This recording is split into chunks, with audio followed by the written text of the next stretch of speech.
Frank Delaney hadn't spoken a full sentence aloud in almost 2 days. Not because there was no one around, but because the quiet had become a part of him, like the creak in the kitchen floorboard or the way the wind pressed against the old farmhouse windows just before dusk. The Ohio sky was a flat gray, like a TV with no signal, and the air inside the house smelled faintly of oil, wood dust, and something unnamably old. He sat in the same chair his wife Ruth once favored, now covered with an old crocheted blanket that still held the outline of her frame. The light bulb above flickered, not dramatically but annoyingly, like it was trying to get his attention.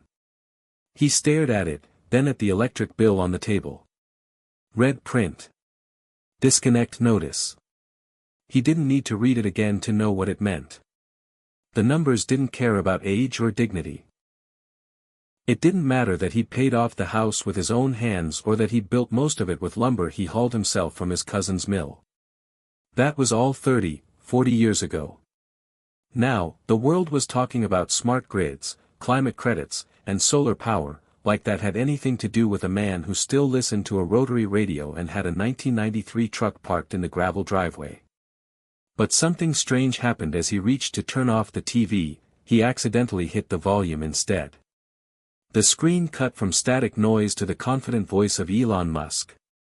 It was some tech summit or earnings call, maybe both, but the words hit him square in the chest: "We can power every home in America with clean, solar energy. The future isn't for the young, it's for the bold." Frank blinked. He hadn't been called bold in decades. Brave, maybe, back in Vietnam. Reliable, back when Ruth was alive. But bold? Not since the day he laid the last shingle on the roof. He squinted at the screen. Musk stood like he didn't care who doubted him. A little weird, sure. Kind of robotic. But he had that thing in his eyes, like he didn't ask permission to change the world. The way Ruth used to look at Frank when he told her he was going to build their house himself. "You're crazy," she said, but her eyes were full of belief. Frank turned the volume up. He leaned forward. It wasn't about Musk. It was about the idea. Powering your house. Taking control. Not waiting for someone to decide when your lights went out. That night, Frank stood under the porch light, wrapped in his old army jacket, watching the stars blink on like cautious memories. The wind tugged at the edges of the screen door. The roof above him creaked, that familiar groan of wood aging in silence. He remembered the day he finished building it. Ruth brought out lemonade, and they sat on the porch with their feet up, talking about how they'd live there until they died. She went first. Cancer. Quick and brutal. The garden went to weeds. The tools got rusted. The laughter faded.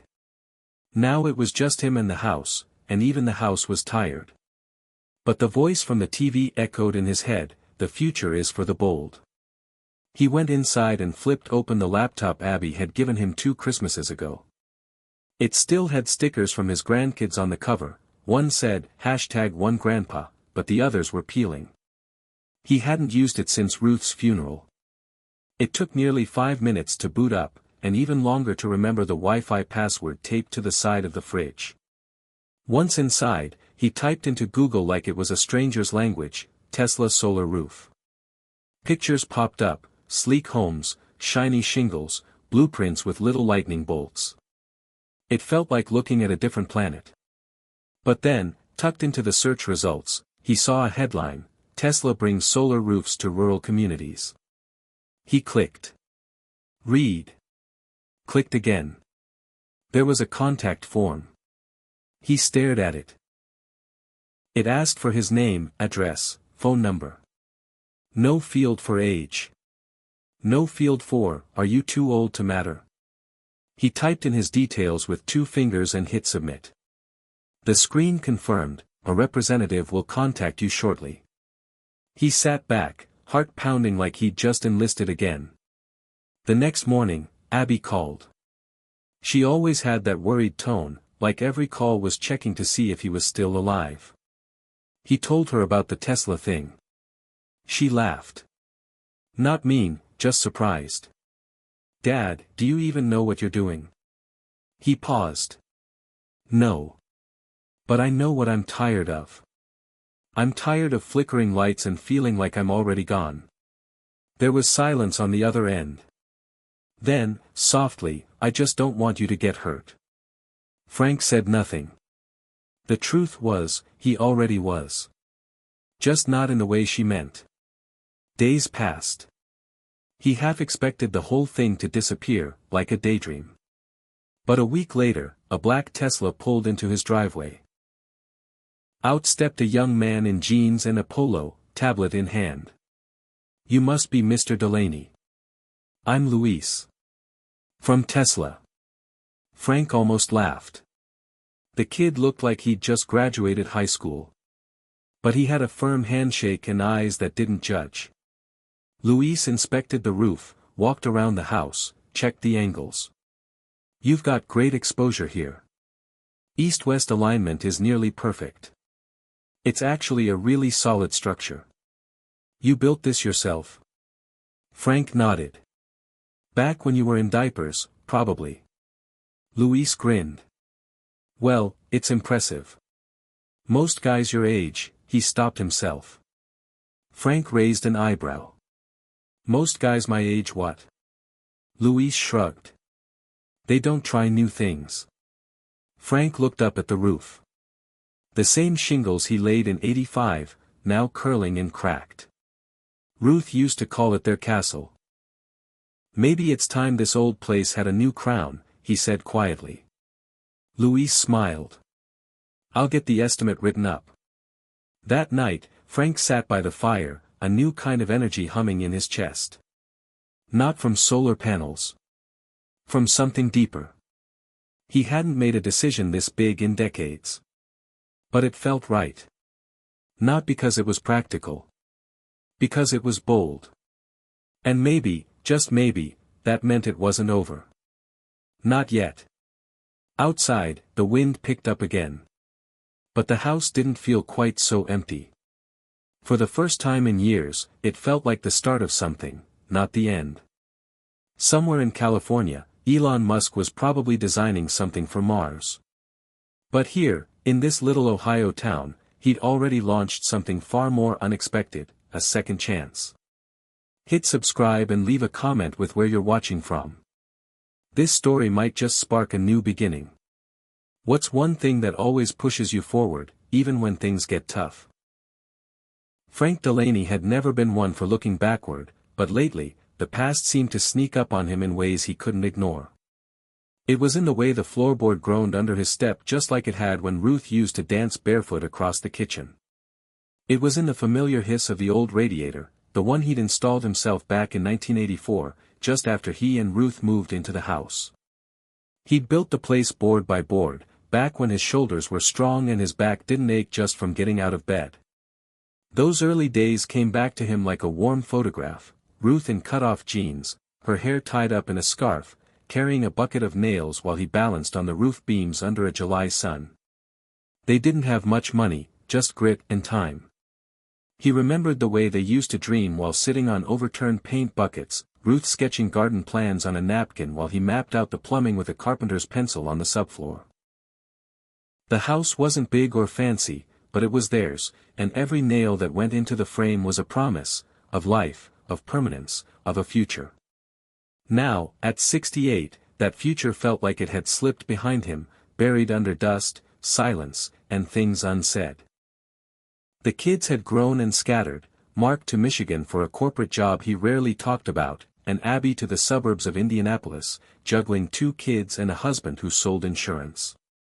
After Ruth passed 3 years ago, they started calling more, but the visits were brief and laced with concern. They wanted him to sell the place. Downsize. Move closer. Frank had smiled politely, even thanked them, but inside he raged at the idea of leaving the only thing in the world that still felt like him.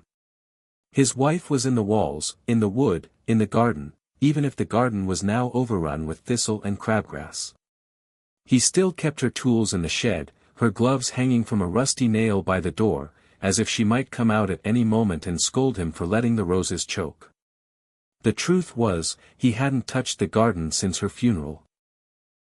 He'd mowed the lawn out of obligation, but every time he looked at her once beloved hydrangeas or the little birdbath she filled every morning, his chest tightened in ways he didn't understand. He knew grief had no timeline, but he hadn't expected it to come in waves that drowned him in the most ordinary moments: a dish towel that still smelled like her hand lotion, a box of tea he couldn't bring himself to throw away. And the guilt. It lingered like smoke in the corners of every room. Not just guilt over her death, he knew he couldn't have stopped that, but guilt over what he hadn't done with the time they had. They used to talk about turning the house into a kind of sanctuary, a little off-the-grid retreat. Ruth had once said, half joking, "Frankie, let's power this place with the sun before we power it with regret." He'd laughed and agreed, but life had moved quickly, and the plans always ended up on the back burner. There was always a bill, a family crisis, a sick uncle, a broken truck, and then one day it was just too late. Or so he thought. That was until the day he heard Elon Musk's voice coming through the TV like a dare to wake up. He hadn't thought about that old solar dream in years. But now, sitting in the living room he'd once painted sky blue to match Ruth's eyes, it came rushing back like a jolt to the heart. He remembered going to a home expo with her in the early 2000s. They'd stopped at a little booth that sold solar panels. The rep had handed Ruth a brochure, and she'd lit up like a teenager. "Frank, imagine, no more electric bills, just the sun taking care of us." He had smiled and nodded, knowing full well they couldn't afford it then. But the image of her spinning in the driveway, pointing at where the panels would go, had stayed in his mind all these years. It wasn't about saving money, it was about control. About dignity. About knowing that the house they built together could live beyond them. Maybe even serve someone else when they were gone. That night, Frank pulled a photo album off the shelf. The one Ruth had labeled "Our Beginning." Dust clung to the cover, and the binding creaked as he opened it.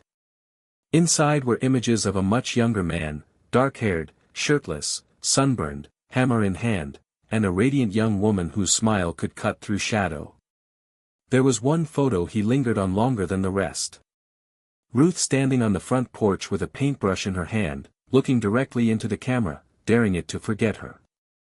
Behind her, the roof gleamed in the afternoon sun, new, solid, built to last. It had been his greatest pride, that house. Not because it was grand, but because it was a physical proof of love and labor. Every pipe, every joist, every patch of drywall told the story of two people who didn't wait for permission to build a life. And now, with the power company threatening to cut the lights, it felt like the world was trying to erase it. Erase them. Erase him. Frank closed the album and stared at the fireplace. The logs inside were cold. He hadn't lit a fire in weeks. Too much hassle. But now, something inside him was starting to stir. He didn't know if it was stubbornness or grief or the echo of Ruth's voice still lodged in the back of his mind. He just knew he was tired of being a ghost in his own life. The next morning, he grabbed a tape measure and climbed up to the roof, slower than he once did, but still steady. He measured the surface area, jotted down notes in a grease-stained notebook he found in the tool shed, and sketched out where panels might fit. He Googled more about solar energy, about Tesla's new solar shingles that looked like regular roofing but could power an entire home. It felt futuristic, yes, but it also felt like something Ruth would have applauded. "Bold," he said aloud to no one. "We used to be bold." He called Mark. Told him he was looking into solar roofing. Mark's response was hesitant. "That's cool, Dad. But is that realistic? At your age?" Frank chuckled. "Son, when I built this house, people said I was crazy. I didn't ask for permission then. I'm not asking now." Mark mumbled something about safety and scammers, but Frank thanked him for the call and hung up. It wasn't defiance. It was clarity. He wasn't chasing youth. He was honoring legacy. And maybe, just maybe, starting a new one. That evening, he sat on the porch again. The sun dipped low, casting golden light across the shingles. He imagined each panel gleaming, soaking up the energy. He imagined Ruth beside him, nodding, her hand slipping into his like it always did when she knew he was onto something big. He took out the notebook and scribbled, Day 1. If this works, this house will live again. So will I. The wind rustled through the weeds in the garden, and for a moment, he could almost hear her voice in it. Don't stop now, Frankie. You already built the foundation. Time to finish the dream. The nights had grown colder, not just from the drop in temperature but from the way the house itself seemed to resist warmth now, like even the walls had started to forget what it meant to feel alive. Frank Delaney sat at the edge of his bed, staring into the darkened hallway as though expecting Ruth to walk past at any moment in her slippers, mumbling about how he left the back porch light on again. But the hallway was empty, and the slippers, untouched since the day she passed, still sat neatly under the bench by the front door, collecting more dust than memory. The furnace clicked on with a low groan, coughing once before settling into its tired rhythm. He felt it like a heartbeat that wasn't quite strong enough, and in that silence between the clicks and hums of the house, he heard it again, that whisper, not real, but somehow louder than the furnace. Is this all there is?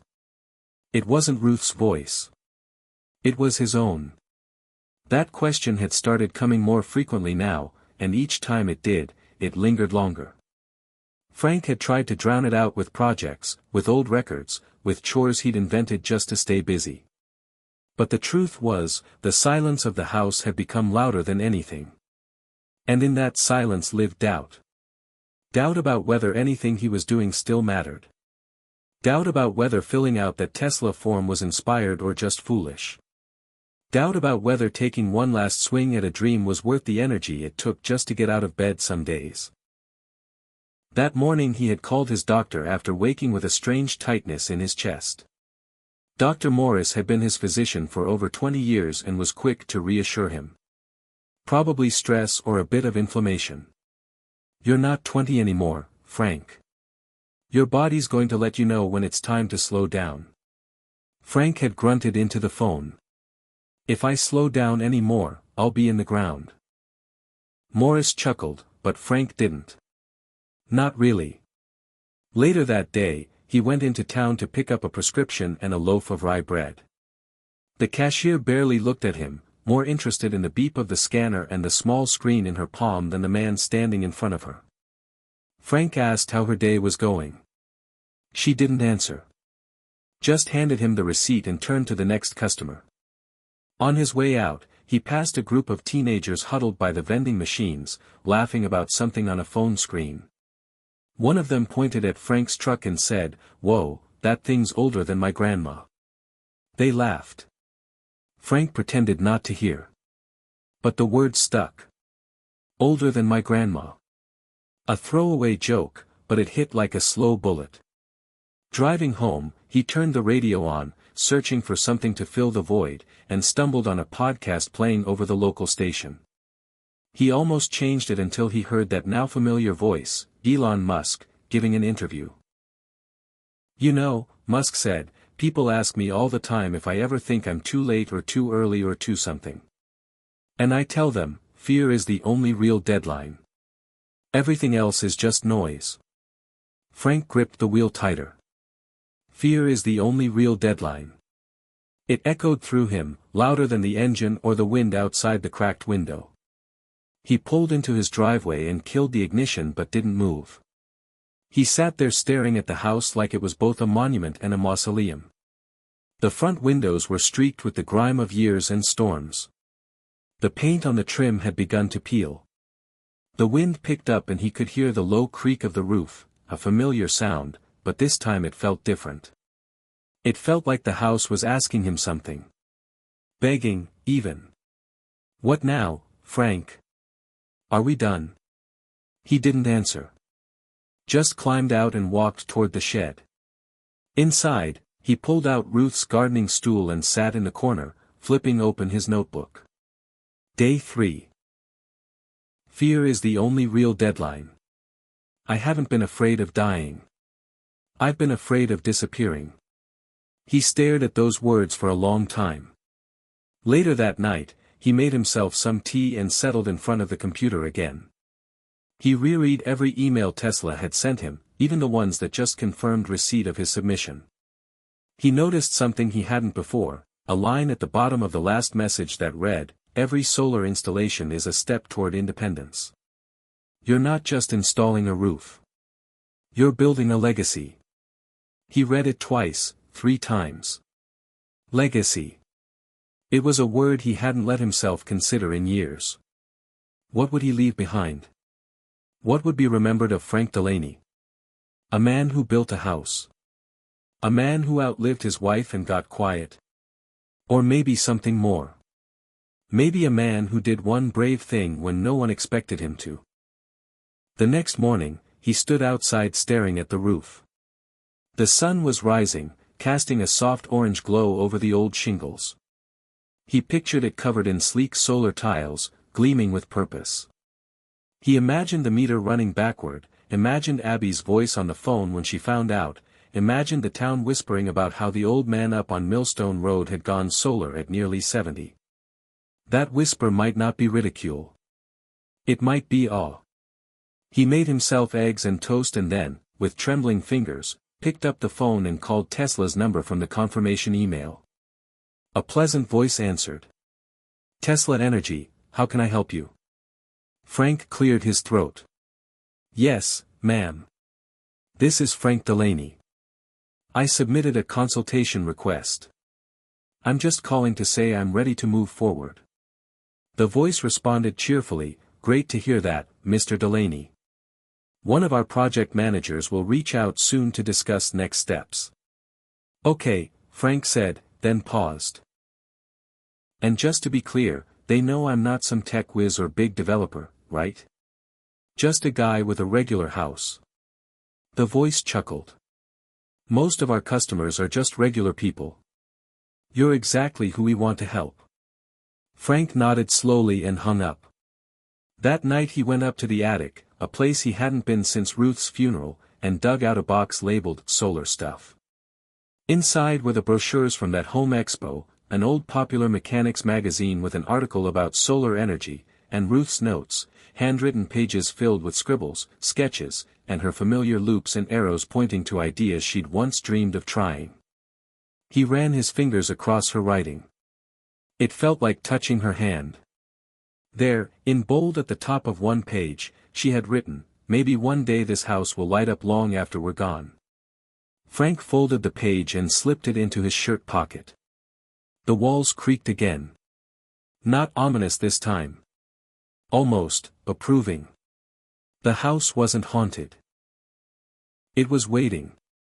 The sun rose slowly the next morning, casting long shadows across the frost-glazed lawn as Frank Delaney poured himself a cup of black coffee and stood by the kitchen window. His hand trembled slightly, not from age or cold, but from the anticipation that had built up in his chest like a charge waiting to be grounded.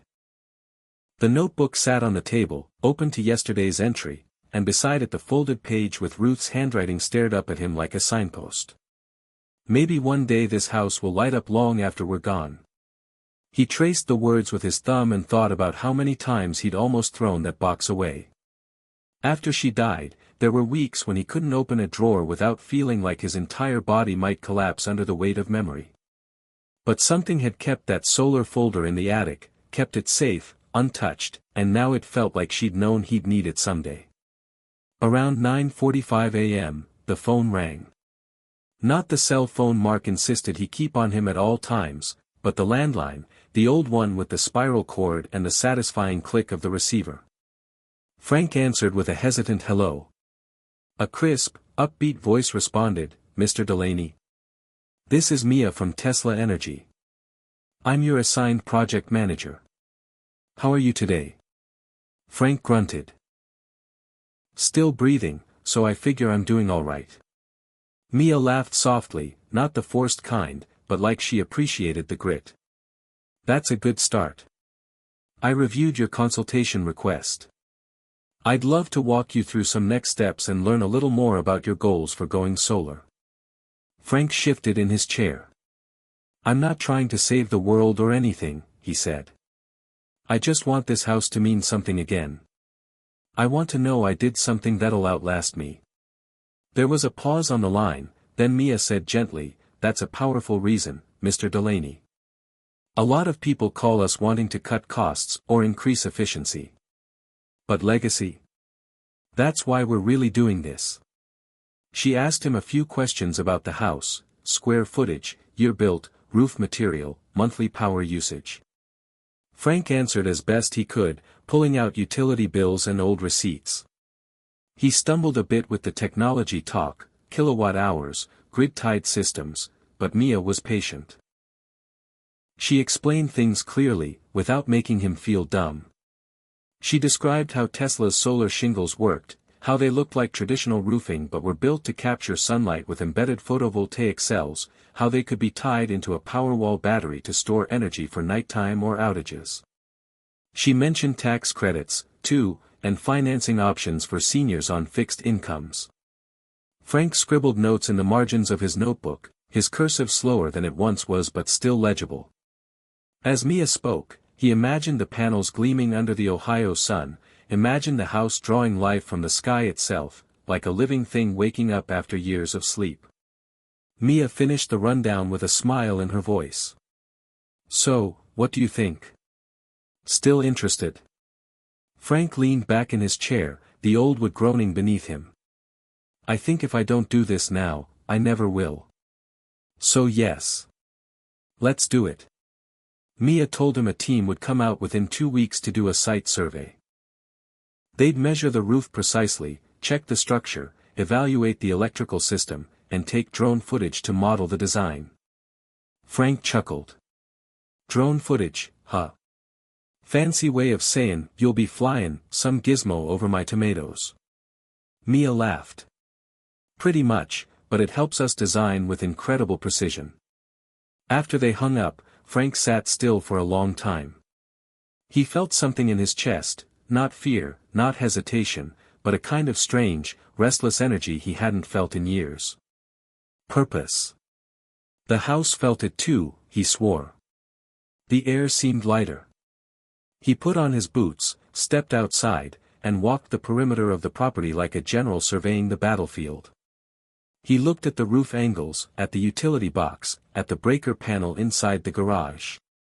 He didn't know the language of this new world, electrons, inverters, net metering, but he was willing to learn. He called Abby that night. She picked up on the second ring. "Hi Dad. Everything okay?" He smiled. "Better than okay.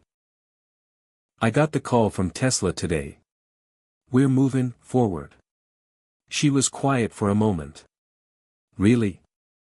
Wow, I didn't think they'd actually go through with it." "They did," he said. "The lady on the phone, Mia, she knew her stuff. Talked to me like I mattered. Said legacy was why they do this." Abby hesitated. "I'm proud of you, Dad. I know it sounds weird, but I think Mom would have loved this." "I know she would have," Frank said softly. "She's the reason I'm doing it." The next few days moved in slow motion. Frank cleaned the house, not a deep clean, but enough to make it feel less like a tomb. He wiped down surfaces, threw away expired cans, found a nest of mice behind the old radiator and dealt with it. He opened windows to let in the late spring air and even trimmed the hedges in the front yard, which hadn't seen a pair of shears since the Obama administration. He went to the hardware store and picked up nails, wood sealant, a new ladder, and a pair of work gloves. The teenager at the checkout counter asked if he was building something. Frank replied, "Rebuilding." That night, he opened Ruth's recipe box and made her favorite soup, potato leek, with heavy cream and butter and enough garlic to keep away regrets. He set a place for her at the table, not out of grief but out of honor. He spoke aloud to the empty chair, explaining everything Tesla had said, what he'd learned, what he hoped. He told her about the drone and the roof design and the battery that could power the house for days without the grid. And then, quietly, he said, "I know I waited too long. But I'm still here. And I'm not done yet. The house creaked gently, like it agreed. A week later, the Tesla van pulled into the driveway. Two technicians stepped out, one young and wiry with a nose ring, the other older, with a clipboard and sunbeaten skin. They greeted Frank respectfully, shook his hand, and got to work. The drone buzzed overhead like a curious insect, capturing angles and mapping contours. The younger tech, Jordan, explained how the modeling worked while the older one, Scott, climbed onto the roof and took detailed notes. Frank watched with a mix of awe and disbelief. He'd always thought the future belonged to someone else, to kids in cities, to men in suits, to people with faster hands and quicker reflexes. But now it was landing right in his front yard, and for the first time, he didn't feel like a relic. He felt like a pioneer again. That night, Mia called with the preliminary results. The house was a perfect candidate. South-facing slopes, minimal tree cover, strong support beams. The system could generate 110% of his current energy usage, with enough left over to charge a power wall and even potentially sell energy back to the grid. "You'd be energy independent," she said. Frank didn't respond immediately. The phrase settled over him like a warm blanket. Energy independent. A man his age, in his situation, powering his house with the sun. "Let's move to installation," he said. "Schedule it." After he hung up, he walked outside under a sky dusted with stars. He looked up at the roof, at the skeleton of his labor, at the bones of dreams nearly buried, and he smiled. He hadn't felt this alive in years. The house whispered again. But this time, it wasn't asking what now. It was saying welcome back. The sound of tires crunching over gravel stirred Frank from his morning routine, which lately had become more structured than it had been in years. He had just poured his second cup of coffee and was halfway through a bowl of oatmeal when he heard the unmistakable sound of the Tesla energy truck pulling into the driveway. He didn't jump up like he might have years ago. Instead, he stood slowly, carefully, letting the excitement build like a slow burn in his chest. He walked to the window and watched as 3 men and 1 woman stepped out of the branded van wearing clean uniforms, their shirts marked with the unmistakable black Tesla logo. The back of the truck opened with a soft mechanical hiss, revealing rows of solar shingles neatly packed in foam-lined crates, each one glimmering like polished obsidian, catching the morning sun and reflecting it back with quiet, confident defiance. Frank stepped onto the porch just as the crew began unloading equipment. The project supervisor, a bearded man in his 40s named Marcus, walked up the path with a tablet in hand and a genuine smile on his face. "Mr. Delaney," he said. Frank extended his hand. "Frank's fine." They shook. "We're here to begin prep. Won't be installing today, this is staging day, but I wanted to introduce the crew and go over the next steps with you." Frank nodded. "I've been waiting for this." Marcus walked him around the property, showing him where the shingles would be placed for easy access, how they would protect the landscaping and mark off the work zones. He explained that the entire roofing system would be removed and replaced with Tesla's solar-integrated tiles, same size and shape as traditional shingles but designed to harness sunlight without anyone knowing it was a solar array. "It'll still look like a roof, Mr. Delaney," Marcus said. "But this one will be working for you 24 hours a day." Frank found himself grinning. "About time someone around here pulled their weight." Marcus laughed, and Frank felt the knot of anxiety in his chest loosen a little. The crew was respectful and moved with efficiency, stacking crates on the side of the driveway, laying protective sheets over the porch and entryway. Frank kept his distance mostly, not wanting to get in the way, but every so often he caught a glimpse of the shingles and thought of Ruth. She would have loved the sleekness, the innovation, the way old things could be reimagined without losing their soul. By mid-afternoon, the yard looked like a staging ground for the future. Frank stood out back and looked up at the roof, imagining the transformation that would begin in just a few days.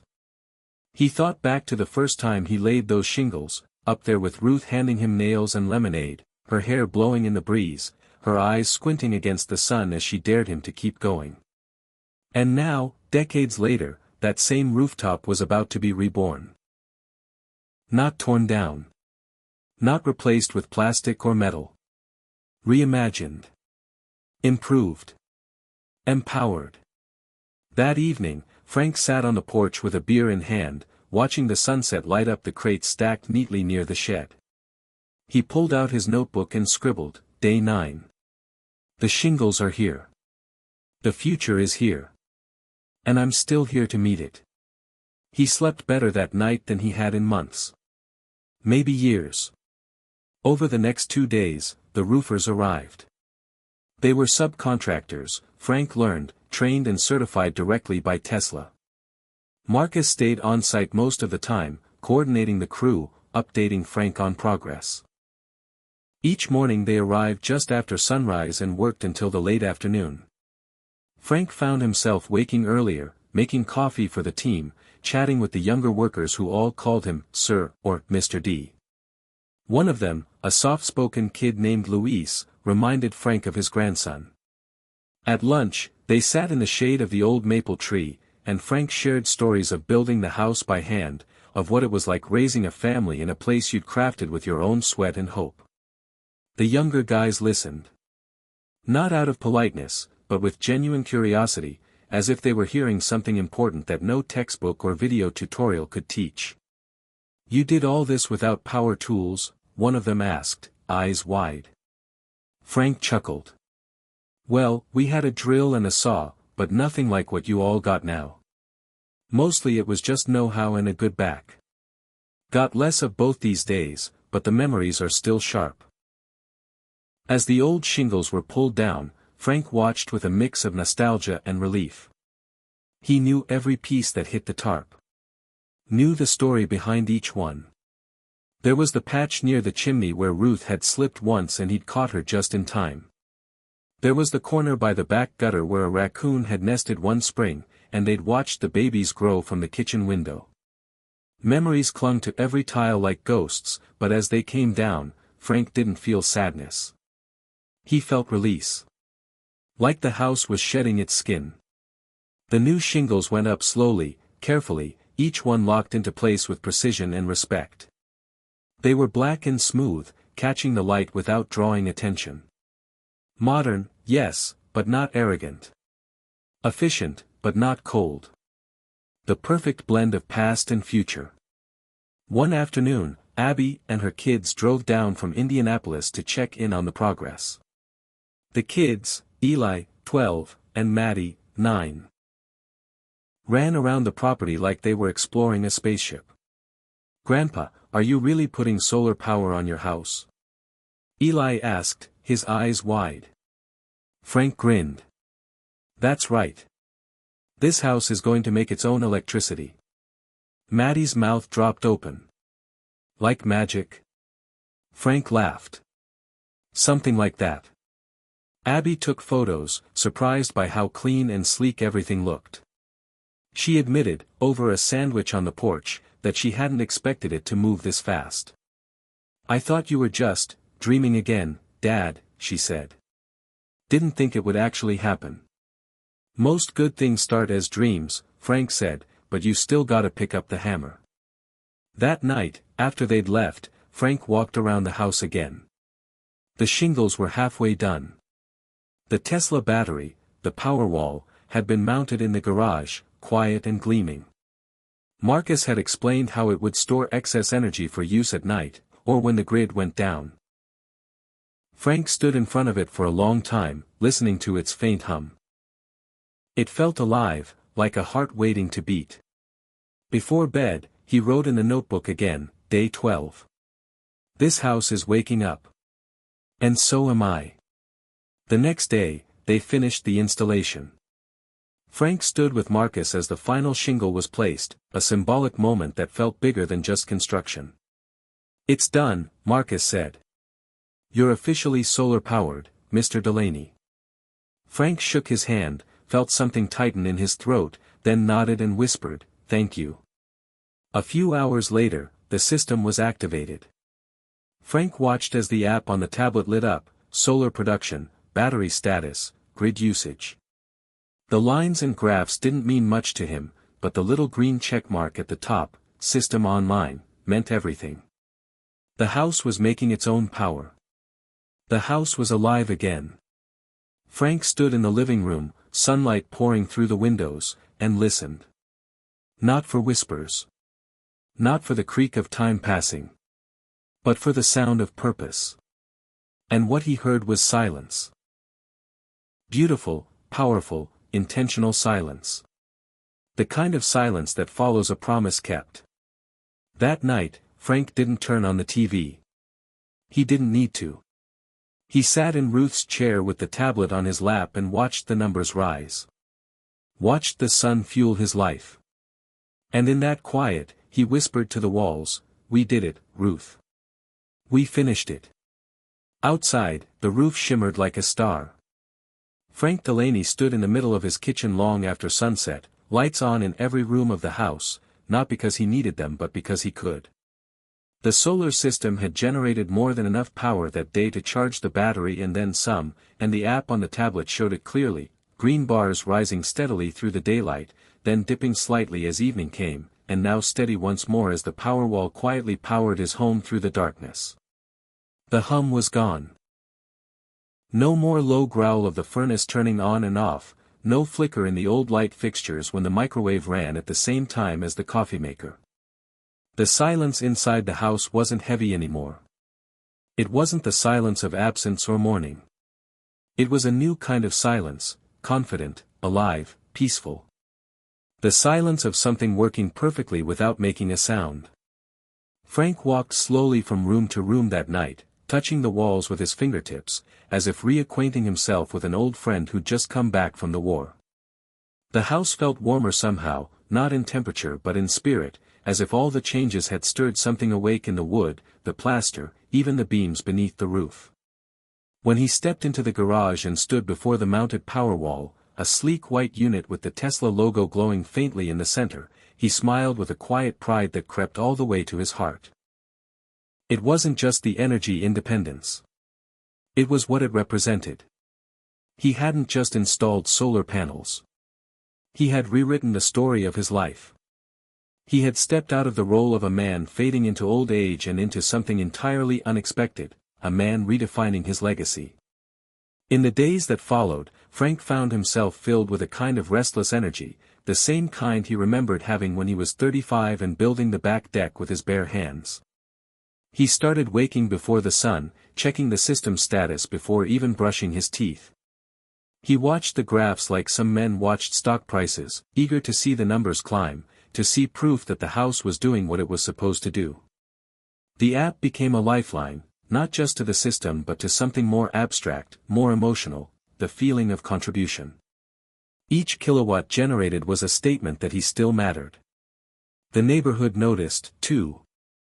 It started with Mr. Halvorsen across the street, who came over one morning holding a steaming mug and squinting up at Frank's roof. "Heard you went solar," he said. "Didn't believe it until I saw those things glintin' in the sunrise. Looks like something out of Star Trek." Frank grinned and waved him closer. "Come take a look at the monitor. You ever seen a house power itself?" Halvorsen followed him inside and stood in the garage, mouth open, nodding slowly. "Well, I'll be damned." Within a week, more neighbors stopped by, some curious, some skeptical, but all surprised. "Did they give you a deal for your age?" one asked. "Is it noisy?" asked another. Frank answered them all with patience and enthusiasm. He even gave an impromptu walkthrough for a couple from the next county who had heard about the old guy with the Tesla house and drove 40 miles to see it for themselves. "It's not just about saving money," Frank told them. "It's about taking control. It's about proving something, to yourself, mostly." He began writing more frequently in his notebook, not just about the house or the system, but about how he felt. How each day felt more anchored. How the mornings no longer felt like rituals marking time but opportunities. He wrote about Ruth more often, too. How she would have baked something for the workers. How she would have painted the shingles with tiny flowers if she could have. One entry read, Day 15. Ruth's garden used to be the thing that kept this place alive. Now it's the roof. Funny, huh? I guess everything has a season. One morning, as Frank sipped his coffee and watched the sun peek over the hills, he opened his laptop and typed an email. It was to Tesla Energy. Subject, thank you. The body read, I just wanted someone to know what this meant to me. This isn't just a roof. It's not just power. It's the first time in a long time I've felt like I was still building something instead of just waiting. I know I'm not your average customer. I'm pushing 70, and until recently, I thought my best work was behind me. But this? This brought something back. Hope, maybe. Purpose. I don't know who reads these emails, but if anyone does, tell Elon thanks. Not for the roof, for the fire he lit. I remembered who I was. Frank Delaney. He didn't expect a response. He wasn't writing for a reply. He just wanted to send it. That afternoon, he received one. It was from Mia, his project manager. Subject, thank you. Her message read, Mr. Delaney, I shared your email with our team, and it brought tears to more than one eye. You reminded us all why we do this. We talk about changing the world, but we sometimes forget that real change begins in small places, quiet kitchens, front porches, and rooftops built with love. Thank you for reminding us. And yes, I'll be forwarding this to Elon's office. I can't promise a reply, but I can promise it will be read. Warmest regards, Mia. Frank read the message twice. Then a third time. He set the laptop aside and looked out the window. A pair of bluebirds had made a home near the gutter, chirping excitedly as they darted between the branches and the edge of the roof. Life was still happening all around him. Later that evening, he got a phone call. It was from Mark, his son. Dad, I saw the photos Abby posted. That roof is incredible. I didn't realize you were actually doing it. Frank chuckled. Neither did I until I started. There was a pause, then Mark said something Frank hadn't expected. I'm proud of you. Frank cleared his throat. Thanks, son. Makes me think, maybe I've been too cautious. Always telling you to slow down. But maybe that's just me being scared of change. Everyone's scared of change, Frank said. But it's what keeps us going. Ruth used to say, we don't grow old. We just stop growing. I stopped for a while. Not anymore. That night, Frank walked through the house again. He turned off the lights one by one, not out of necessity but out of reverence. He stood by the window and looked at the roof under the moonlight. It shimmered softly, a quiet promise glowing just beneath the surface. Then he whispered to the house, not asking for anything this time, just saying something simple, something profound. We're just getting started. Frank Delaney jolted awake just before dawn, the house still cloaked in pre-morning darkness, yet already buzzing with gentle power humming through the walls. The power wall had quietly switched to grid backup as the sun dipped below the horizon, but something stirred in Frank more than circuits, something like purpose arriving on quiet feet. He pressed his palm on the cool tablet screen, eyes tracing the rising green bar indicating solar production beginning anew. It was 2 a.m. and, memory-fogged though his vision was, that bar made every ache, every lost year, every fatigue feel worthwhile again. He rose, boots hitting the hardwood softly, and padded to the window where he watched the sky lighten from deep indigo to pale lavender. Out there, the roof stood silent and majestic, a crown of unspoken promise. He whispered, today's the day we do something more. After the sun peeked over the horizon, painting the kitchen table in gold light, Frank made tea for himself and a double mug for Luis, the young technician from the crew who still dropped by sometimes. Luis arrived shortly after, full of energy about the solar system's numbers and eager to see what the last few days of sunshine had produced. Frank handed him the mug and said, I want to do something, not big, but something for this house, for this town. Luis leaned against the counter, eyebrows arched. Like what? Frank hesitated. You ever hear of a solar fair? A few booths, a talk, maybe a demonstration of what this roof can do. Show people power doesn't belong in the hands of corporations or kids in cities, it belongs in homes like this, where people think they're done until they see they're just getting going. Luis nodded slowly and smiled wide. I can help with that. I know some guys from the local high school who do robotics, they'd jump at a chance to show off their solar-powered robot. I'll see what I can round up. Frank felt something crack open inside of him, the same small crack in rock that lets light in, the first fissure of feeling like he mattered beyond his front porch. He spent the day pulling flyers from the local print shop, talking to the mayor's assistant through the phone, and dragging out Ruth's old folding chairs from the shed. By late afternoon, he had the schedule pinned to the fridge. Solar Day at the Community Center, Saturday at 10. Frank didn't sleep much that night, but he didn't mind.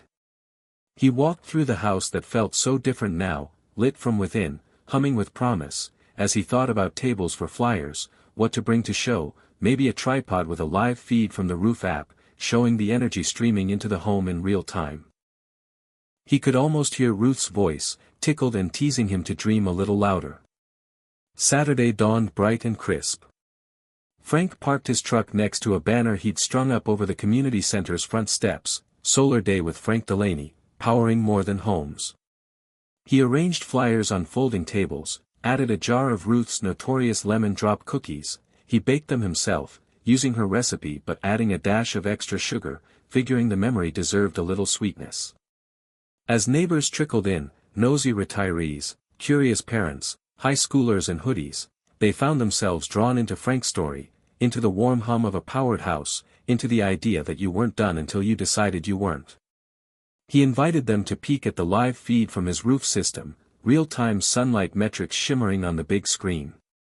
A young student demonstrated how the system powered a small model house he'd built, complete with LEDs and a tiny fan. I used to think solar was just for Tesla models and rich suburbs, the kid said, wide-eyed. But now I think it's for neighbors like Mr. Delaney. The crowd murmured. Frank felt his heart thrum, not from blood pressure, but from seeing hope in action. By midday, the mayor showed up, greeting Frank with applause. You've done something here, she said. Not just about solar, about aging, about belief. Frank shook his head, overwhelmed but steady. You don't need to be young to change things. You just need to be still breathing. They drove him home afterward, where he found Abby waiting in the driveway, camera in hand, capturing moments he didn't even know needed to be captured. She hugged him tight and said, "This was all you." He exhaled. "Not all me. A mechanic set of hands and a stubborn heart, that's more powerful than any panel." That night, Frank sat alone in Ruth's chair, looking at photos on Abby's camera. Neighbors laughing in the center, students huddled over the mock house circuit, sunlight streaming through the gym windows onto his face.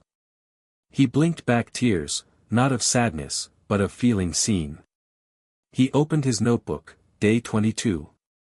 We lit people, today. Not just houses. Maybe we started something bigger. He closed the book and slipped into bed with a contented sigh that felt like a promise kept. And as he fell asleep, he dreamed again, this time not of the past, but of a future still waiting to be built. The phone rang on a Tuesday morning just after Frank had finished sweeping leaves from the porch. He let it ring twice, then answered, still breathing heavy. The voice on the other end was cheerful, young, and clearly practiced in media etiquette. "Mr. Delaney? My name's Kayla Reed. I'm a writer with the American Spirit, a digital magazine focused on stories of resilience and innovation. We saw the photos from the Solar Day event. One of our readers forwarded your story. Would you be open to an interview?" Frank blinked, leaned against the counter. "Me? You sure you got the right guy?" Kayla laughed. "We're sure. A 70-year-old Ohioan outfitting his home with a Tesla solar roof, inspiring his community to rethink energy and aging. Sounds like a story people need right now. Frank didn't quite know what to say. He looked out the kitchen window where the black tiles of the solar shingles gleamed under the morning sun, and he thought about Ruth, about how she'd always told him his story mattered, even when no one was listening. "Yeah, I guess I've got a little time," he said. Kayla scheduled the video interview for Friday. Frank hung up the phone and immediately began pacing the house. He'd never done a video interview in his life. He'd barely used the camera on his phone, let alone set up Zoom or whatever software they'd be using. He called Abby. "You're doing what?" she said, half laughing, half impressed. "Don't worry. I'll come by Thursday night and help you set it up.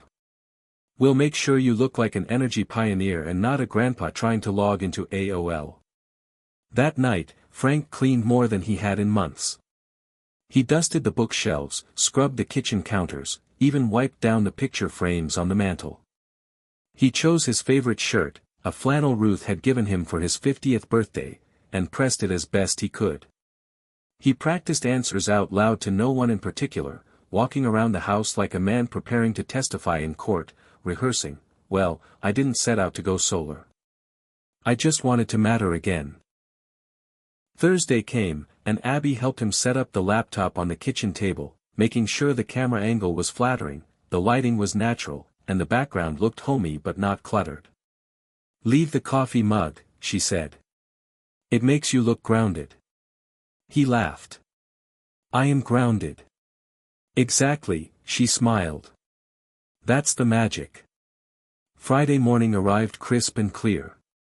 Frank took a long walk before the interview, down the familiar streets of his neighborhood where kids played on porches and retirees nodded from driveways.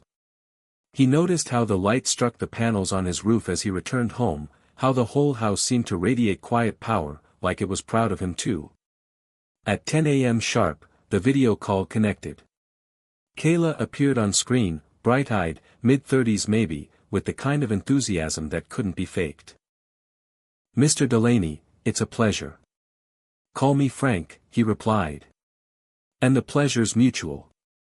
I never thought I'd be on a computer talking to a journalist." "Well, you've become something of a local legend," she said. "I want to hear everything, from the first time you saw those Tesla panels to the moment you decided to lead a solar day. Let's start at the beginning." And he did. Frank talked about Ruth, about how she'd once dreamed of solar before anyone else in town even knew what it was. He talked about the dusty folder in the attic, about hearing Elon Musk's voice in that interview, about how it rattled something inside him.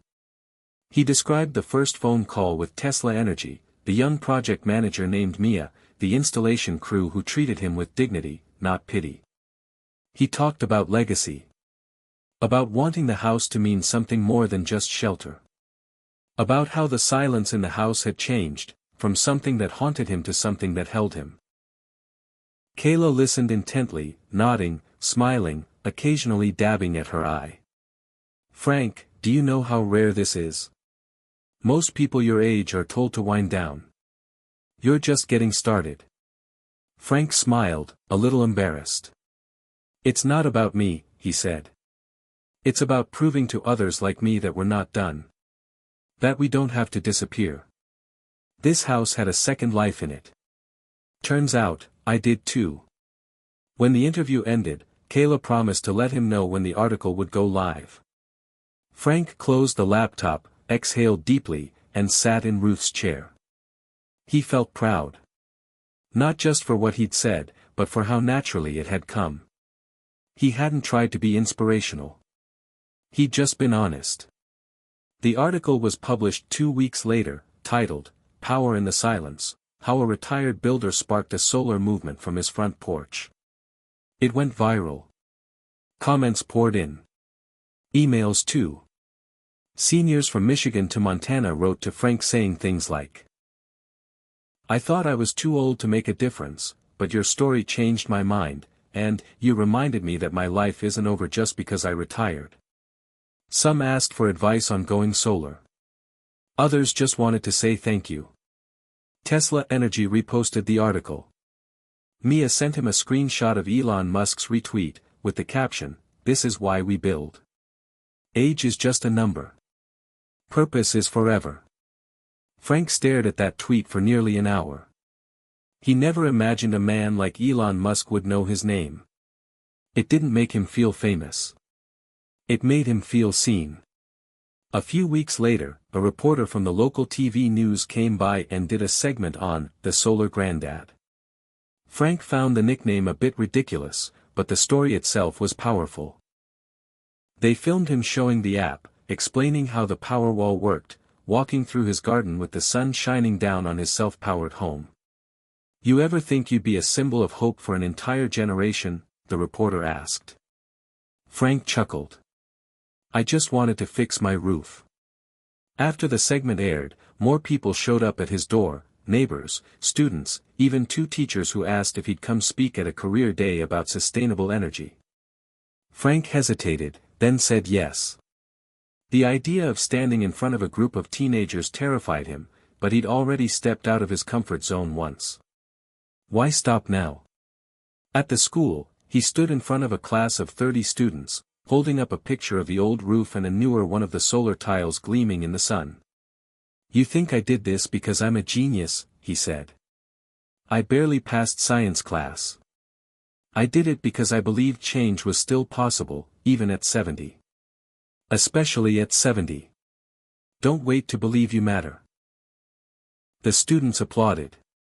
One even asked for a photo with him afterward. "Can I post it on my climate blog?" she asked. "Mr. Delaney, you're kind of legendary now."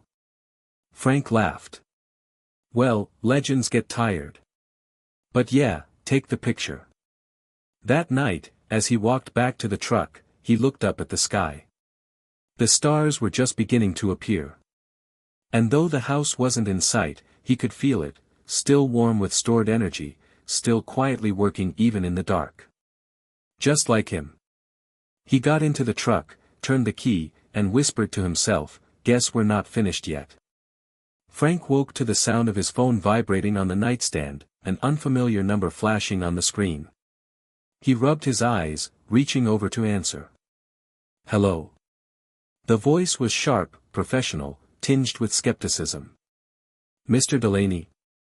This is Darren Blake, director at the local utility company.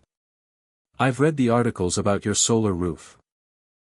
Impressive, but I wanted to discuss some concerns about grid reliability and potential impacts your system might have on the neighborhood's electrical infrastructure."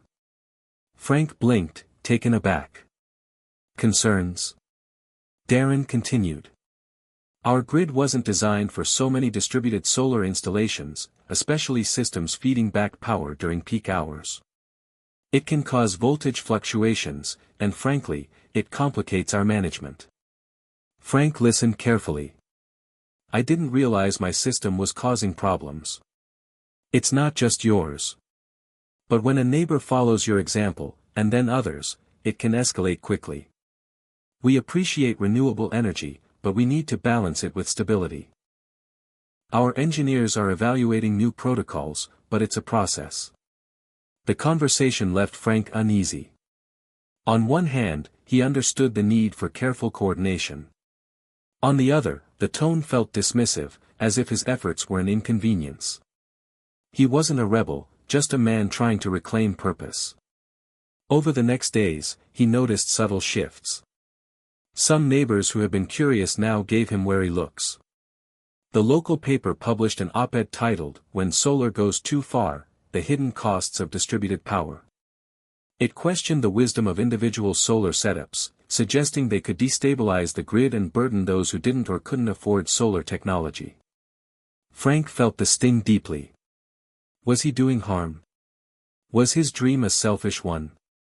He discussed the issue with Abby during a rare Sunday lunch. "People get scared when things change," Abby said, spooning soup thoughtfully. "They don't want to admit the old ways aren't working. But you've started something important." Frank sighed. "I don't want to be the guy who breaks the system." Abby shook her head. "You're not breaking it. You're pushing it to evolve. Change is always uncomfortable." That week, Frank attended a town hall meeting called to address the growing debate over solar energy adoption. The room was packed with residents, utility representatives, local officials, and activists. When the floor opened for comments, Frank stood slowly, heart pounding. "I'm not an expert," he began, voice steady despite nerves. "I'm a man who wanted to bring light back to his home, and maybe some hope to his town. Yes, there are challenges, but the answer can't be to stop trying. It has to be to work together, to innovate." Murmurs rippled through the crowd. A utility engineer nodded in cautious agreement. The mayor spoke afterward, praising Frank for his courage and calling for a committee to explore solutions that balanced renewable energy growth with grid stability. Frank was invited to join. The weeks that followed were a whirlwind of meetings, phone calls, and technical discussions. Frank learned about grid management, peak loads, and the complexities of energy storage. He discovered that innovation wasn't just about panels and batteries but about policy, infrastructure, and community. He also learned how vital it was to listen, to the skeptics, the experts, and the neighbors who feared change. Frank found himself growing in unexpected ways, not just as a homeowner or advocate but as a bridge between worlds. One evening, tired but determined, he sat by the window watching the last light fade over the hills. His phone buzzed. It was Mia from Tesla Energy. "Elon read your latest comments at the meeting," she wrote. "He says you're doing exactly what needs to be done, asking hard questions and pushing the limits. Keep it up." Frank smiled, feeling the fire reignite. Despite the setbacks, despite the doubts, he was still building. Still pushing. Still believing that the future, his future, was worth fighting for. The next morning, Frank went outside and ran his hands over the solar shingles. "We're not just powering a house," he whispered. "We're powering change." Hit subscribe and leave a comment with where you're watching from. This story might just spark a new beginning. What's one thing that always pushes you forward, even when things get tough? The days following the town hall meeting buzzed with quiet tension. Frank felt the weight of responsibility settle heavier on his shoulders.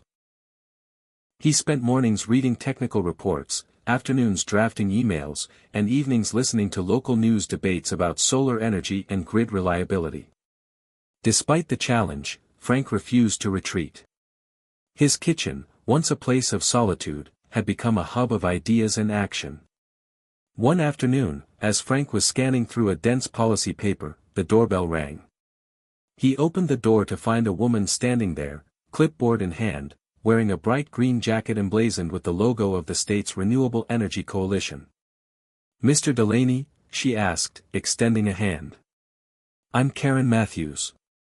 I work with the Clean Energy Initiative. I've been following your story and the recent debates. I think we have a shared goal, making clean energy accessible and sustainable for everyone." Frank invited her inside, and over coffee, they talked at length. Karen was sharp, pragmatic, and full of ideas about how to bridge the gap between innovation and infrastructure. "The problem," she said, "isn't solar itself. It's the outdated systems that weren't designed for this new energy landscape. We need modern solutions, smart grids, better storage, community buy-in." Frank nodded. "I want to help. But I'm just one man." "One man can spark a movement," Karen smiled. She proposed a pilot program, a collaboration between homeowners like Frank, the utility company, and local government, to test new grid technologies and policies. It would be a model for other towns. Frank felt a flicker of hope. Could this be the breakthrough? Over the next weeks, Frank and Karen worked together, meeting with engineers, policymakers, and community leaders. They held workshops teaching neighbors about solar technology and energy management.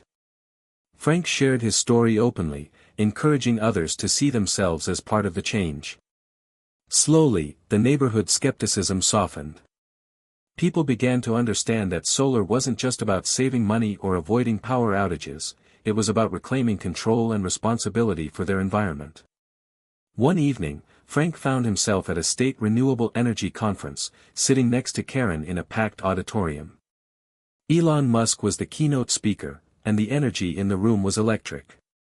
Elon spoke about pushing boundaries, about not letting age or fear limit innovation, about how every home could be a power plant for the future. When Elon mentioned community-driven projects and gave a shout-out to a remarkable gentleman in Ohio, Frank's heart swelled. After the speech, Karen nudged him. "Go say hi." Frank hesitated, then rose and made his way toward the stage. Elon was surrounded by assistants and journalists, but he noticed Frank and smiled warmly. "You're the man powering that solar revolution, right?" Elon asked. "I'm just trying to do my part," Frank replied, shaking his hand. Elon's grip was firm, his gaze intense yet encouraging. "Keep pushing. People like you change the world." The encounter left Frank energized like never before. He returned home with renewed determination. The pilot program launched in their town soon after, bringing new technology that balanced solar input with grid demand, minimizing disruptions. The utility company's engineers worked closely with homeowners, adjusting and learning in real time. Frank became a community leader, a liaison between neighbors and experts. He saw people once skeptical now volunteering to install panels or attend meetings. His own home became a demonstration site, a beacon of what was possible when innovation met collaboration. One chilly morning, Frank sat on the porch sipping coffee, watching a group of teenagers install a solar-powered weather station nearby. They waved, and he waved back, feeling a deep sense of connection. He thought about Ruth, about how she would have smiled at this moment, proof that their house was no longer just a home but a hub of hope. That evening, Frank penned a letter to Kayla Reed at the American Spirit, updating her on the progress and reflecting on the unexpected turns his journey had taken. He wrote, "Sometimes the biggest breakthroughs come not from lone heroes but from community and unexpected allies.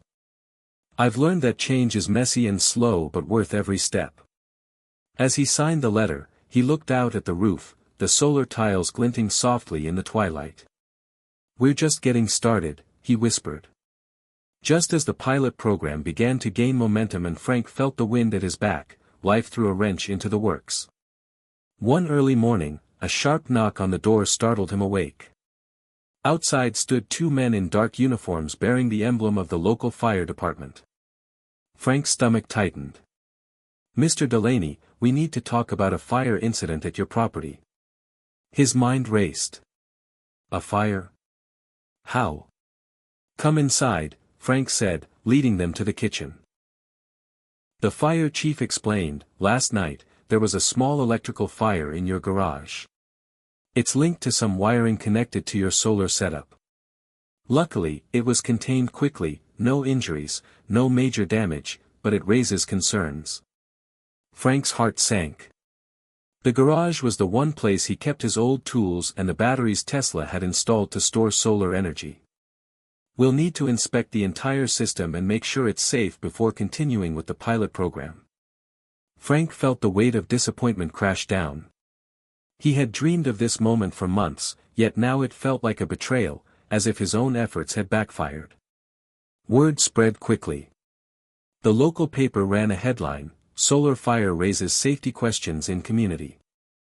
Neighbors who had been warming up to the idea grew cold again. Frank found himself fielding phone calls, some concerned, others accusatory. His email inbox filled with messages from worried residents and officials demanding answers.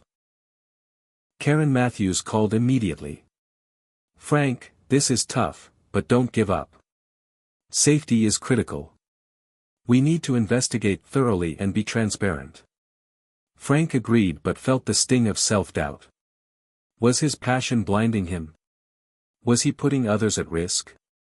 Over the next days, the investigation unfolded. Tesla Energy sent their top technicians, who inspected every inch of the system.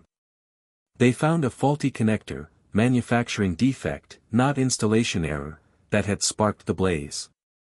The company vowed to replace all connectors of that batch nationwide. Still, the damage to Frank's reputation lingered. At the next community meeting, voices were raised. How can we trust this technology? One man demanded. Is this experiment worth the danger? Asked another. Frank stood, swallowing hard. I understand your fears, he said, voice steady but humble. This fire was caused by a rare defect, not the technology itself. Tesla is addressing it. Safety is our priority, and we're working with experts to ensure this never happens again. But I believe in this future, because I've seen what it can do, not just for me but for our whole town. Some nodded, others remained skeptical. It was a setback, a painful one, but Frank refused to let it define him. That night, he sat alone on the porch, staring at the dimmed glow of the solar tiles. The fire had left a scar on the garage, a visible reminder of the risk. But it also illuminated a truth he couldn't ignore: progress was never easy. It was messy. It involved failure and recovery. Like Elon Musk building rockets that sometimes exploded or cars that struggled to start, Frank realized his journey was about resilience as much as innovation. The next morning, Frank called Mia at Tesla. We need to use this incident to make solar safer everywhere, he said firmly. Let's develop a community education program about maintenance and safety. Mia agreed, grateful for Frank's leadership.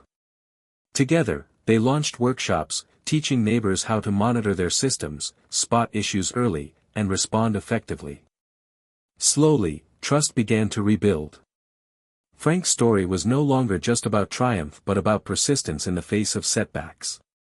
One afternoon, Abby visited with a care package, homemade cookies and a thermos of coffee. You're doing good work, she said. Not just with solar, but showing people how to keep going when things get tough. Frank smiled, feeling the warmth of friendship. Thanks, Abby. I needed that. Months later, at a state energy conference, Frank was invited to speak about the fire and the lessons learned. Standing on the stage, he shared not just the technical details but the emotional journey. We all face moments when our dreams catch fire, he said. It's what we do next that matters. Do we let fear stop us, or do we rebuild stronger? The audience responded with standing applause. Back home, as the sun set behind the hills, Frank looked at his house, its solar roof shining steady once more. He whispered to himself, this is just another beginning. After the fire incident and the hard months of rebuilding trust, something shifted in the air. Frank felt it first as a quiet hum beneath the everyday routine, a subtle sense that the tide was turning. The pilot program had survived its trial by fire, and the community was beginning to embrace the new solar technology with cautious optimism. Karen Matthews and Frank worked tirelessly to expand workshops and outreach, translating complex technical jargon into language that made sense to their neighbors. Frank's own story became a beacon, proof that setbacks were part of the process, not the end. One crisp autumn morning, Frank sat at his kitchen table scrolling through emails when one subject line caught his eye: invitation to present at National Clean Energy Summit. His hands trembled as he opened the message. The organizers wanted him to share his community's journey and the lessons learned, highlighting the human side of clean energy adoption. He called Abby immediately. Abby, they want me to speak in Washington, D.C. Me. Her laughter was bright and genuine. Frank, that's incredible. You deserve this. Your story is the kind that can inspire change beyond our little town. The weeks leading up to the summit were a whirlwind. Frank practiced his speech, weaving in his journey's highs and lows, the initial hope, the fire setback, the rebuilding of trust, and the ongoing fight for a better future. He wanted to be honest, vulnerable, and hopeful. When he arrived in Washington, the city felt electric, buzzing with people passionate about energy and innovation. At the conference center, Frank met leaders, engineers, policymakers, and activists, each bringing their expertise but often missing the real human stories behind the technology. When his turn came, Frank stepped onto the stage, the spotlight warm on his face. He began, I'm not a scientist or an engineer. I'm a man who wanted to bring light back to his home and hope back to his community. He shared the struggle of feeling invisible, the spark that Elon Musk's vision had ignited in him, and the small steps that led to big change. The audience listened intently as he described the fire setback. Not as failure but as a lesson in resilience and community collaboration. He ended with a call to action: we need innovation, yes, but we also need heart. People, communities, and the courage to keep going when things get hard. That's how we'll power America's clean energy future. The room erupted in applause. After the speech, Frank was approached by several influential figures, including a senator interested in drafting legislation to support community solar projects and a tech entrepreneur offering funding to expand educational programs. Frank felt like he had stepped into a new chapter, not just as a homeowner or local advocate but as a voice for millions of Americans who felt left behind by rapid change. Back home, the pilot program expanded into neighboring towns, with Frank as a consultant and mentor. The utility company, now more cooperative, worked with residents to upgrade infrastructure, integrating smart meters and energy storage that balanced solar input with demand. Neighbors who once doubted now proudly showcased their solar roofs. Frank's home became a symbol of transformation, not just for its technology but for the spirit behind it. One afternoon, as Frank and Abby sat on the porch watching children play beneath the glow of solar streetlights, he felt a profound sense of peace. "You were right," he said to Abby. "This isn't just about power. It's about possibility." Abby smiled. "You never stopped believing, Frank. That's the real power." That evening, Frank opened a letter from Kayla Reed at the American Spirit. She wanted to feature him in a national story about everyday Americans leading the clean energy revolution. He sat back, reflecting on the journey that had started with a simple desire to reclaim purpose. The road had been rocky, marked by doubt, fear, and loss, but also by courage, community, and hope. Frank realized he had become more than he imagined. He was a spark, a catalyst, a living testament to the idea that it's never too late to change the world. As the sun dipped below the horizon, the solar tiles on his roof shimmered softly. Frank whispered, "This is just the beginning." Frank had returned from the National Clean Energy Summit with a renewed sense of purpose, but what surprised him most was the ripple his story had started far beyond his small town. Within weeks, calls and emails poured in from all corners of the country: senior citizens, community organizers, teachers, even former skeptics, each inspired by the idea that they, too, could be part of a movement toward clean energy and renewed purpose. Frank found himself in an unexpected role as a mentor and symbol for those who felt forgotten, much like he had before his own transformation. One morning, while sipping coffee on his porch, he answered a video call from a woman named Linda, a retired schoolteacher from Arizona who was leading a solar cooperative for low-income seniors. Her eyes shone with determination as she told Frank about the struggles her community faced: high energy costs, outdated infrastructure, and a sense of invisibility among policymakers. "Your story gave us hope," she said. "We're starting small, but we're building something that matters." Frank felt a familiar surge of inspiration. Here was proof that change was contagious, that one person's courage could spark 1,000 others. He began hosting weekly virtual meetings with groups from around the country, sharing lessons from his pilot program, listening to their challenges, and encouraging them to keep pushing. The more Frank connected, the more he realized how deeply this movement was tied to something beyond energy. It was about reclaiming dignity and agency in later life. Meanwhile, back home, the community continued to transform. The solar initiative had brought neighbors together, fostering new friendships and collective pride. The utility company launched a training program for older adults, teaching them how to maintain solar systems and become energy ambassadors. Frank found joy in these moments, seeing people who once felt powerless now standing tall, equipped with knowledge and confidence. One afternoon, Frank received an invitation to speak at a local high school about his journey and the future of energy. Walking into the bustling classroom filled with curious teenagers, he felt a mixture of nerves and excitement. He shared not just facts and figures but the story of feeling invisible, of the spark Elon Musk's example had ignited, and the power of small actions. The students listened, asked questions, and surprised Frank with their enthusiasm and ideas. Afterward, a young girl named Emma stayed behind.